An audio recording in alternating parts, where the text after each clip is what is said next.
и мы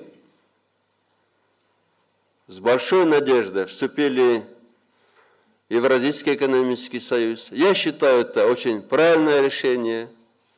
И сегодня я считаю, что это правильное решение, и мы, конечно же, должны оставаться в Евразийском экономическом союзе. Я это подчеркиваю, потому что я ежедневно читаю в российских газетах, в казахской прессе о том, что Кыргызстан, Атамбаев хочет развалить Евразийский экономический союз. Это полный бред.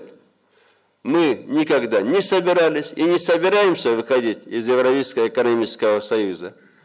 Но фактическая реальность такова, что Кыргызстан уже больше месяца отрезан от остальных стран Евразес по прихоти руководства Казахстана.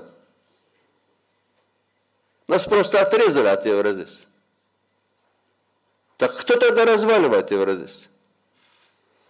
Этого не видят только полные идиоты и те, кто не хочет видеть, кто пишет заказные статьи. И причем Кыргызстану устроена блокада только за то, что президент Кыргызстана потребовал уважать законы Кыргызстана и не вмешиваться во внутренние дела Кыргызстана. Не надо нам навязывать свои правила, вмешиваться во внутренние дела Кыргызстана.